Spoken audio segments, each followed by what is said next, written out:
are back with our hot headlines panel, editor of alwaysalist.com, John Murray, deputy news director of Us Weekly magazine, Jennifer Piros, and Today Show national correspondent Craig Melvin are back with us. First up, in the latest issue of Uptime magazine, Empire star Taraji P. Henson opened up about the racial profiling she says her son Marcel faced at USC after Marcel was allegedly stopped on campus by police for having his hands in his pockets. Taraji decided to send him to Howard University, a historically black college, instead. She told the magazine, I'm quoting now, "I'm not paying $50,000, so I can't sleep at night wondering, is this the night my son is getting racially profiled on campus?" So she pulled the plug. He was going to go to USC. She said, forget about it. It wasn't the first time that she says he had been racially profiled. So, John, what do you think make of this? A first impression is a lasting one. If I'm going to be spending my hard-earned money sending you to a university and the first day you go there, your profile, that's not where you're going to go. And so I think for Taraji, Howard has, there's a double affinity there. One, it's her alma mater, and then two, it's in her hometown, Washington, D.C., so she has family and friends there. So he can go to D.C., get his go-go music, eat his chicken and mambo sauce, all the things that are very signature to D.C. So I think there's a comfort there. I went to a HBCU. It's a very nurturing environment, and I think she wants her son to have that. Yeah, I mean, I don't blame her at all, but is some of it just delaying putting him in the ivory tower, so to speak? There is not a black or brown man in this country who has not experienced what her son said he experienced on that campus, and that's unfortunate. I think what this shows is that it's regardless of income or social status. Have you personally? Oh God, yeah, and I would imagine you as well. Saks Fifth Avenue, McLean, Virginia, absolutely. It seems like every few weeks there's a story like this of some sort of revelation. For some, it's a revelation. For a lot of other folks in this country, it's reality. It's day-to-day living, yeah. And these are the millennials. I mean, these are supposed to be the rose-colored lens guys, the post-Obama, post-racial era. It shows that even in all of that, we still got a lot of work to do. Yeah. Okay, we're going to go to our audience now for their quick take. Who has the first question? Hi. Meredith, hi. What's your name? Javon. Hey, Javon. Hey, I have a quick question. I love Jennifer Lawrence and Bradley Cooper. And recently, Jennifer Lawrence said her working relationship works best with Bradley Cooper because of no sex. Do you really, really think nothing happened between them?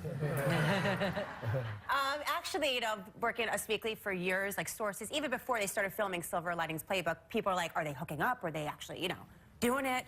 And no, they're not. We actually have never, ever heard from people that they actually have a romantic relationship. So it's clearly just a friendship. As a girl who's been close friends with guys for many years, I do think you can have a relationship and a friendship where sex isn't involved. I don't think that's the craziest thing. I agree with you. Why did she lie about it anyway? Two of my best friends in life are females, and it's very platonic. I think people who can't have the male and female relationship without it being sexual, there's somebody who needs to go into sex rehab or something. Is it their choice or yours that these relationships I think are it's platonic? a mutual. Yeah. I mean, because here's the thing. As grown people, we could if we wanted to. Sure. Or at least the single one. Otherwise, there'd be a whole other Meredith discussion here. But we choose not to because you respect the relationship. Okay. All right, we get another question from Elise, I believe. I was wondering what your take was on Will Ferrell's recent comments that fraternities and sororities should be banned in response to the racist chant that came out of Oklahoma. So what are your thoughts on if we should ban fraternities and sororities? Here's the thing. I mean, Will Ferrell's like the poster boy for fraternities. You're my boy. Were you in a fraternity? I was in a fraternity. So, yeah. So I don't think you ban the fraternity system. I think that you've got a few racist kids out in Oklahoma who did something awful and have been punished for it.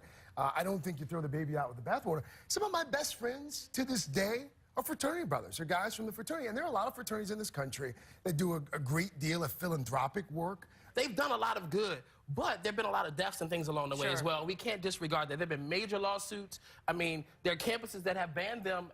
And when I was at school, there was one fraternity that I wanted to join at the time. It was suspended like 10 years because of somebody had died in the process. So. I have a thing about clubs and elitism. When I was a little girl, and this may be one of the reasons I wasn't interested in a sorority or a fraternity, there was a country club near us, and my dad wanted to join because he had kids, and he thought we could learn golf or go to the swimming pool. And he's Portuguese, my father, and so we didn't get in. And then they found out he was doing very well and he was a doctor. And suddenly they sent this letter, Dr. Vieira, we would love you to join.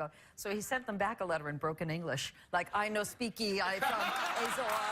And he basically, and then, and I kid you not, he said to my brothers, because I was so little, he said, boys, at night I want you to sneak onto that golf course anytime you want, hit balls, and pee in the sand trap. And they did. All right, I've just outed my dad and my brothers.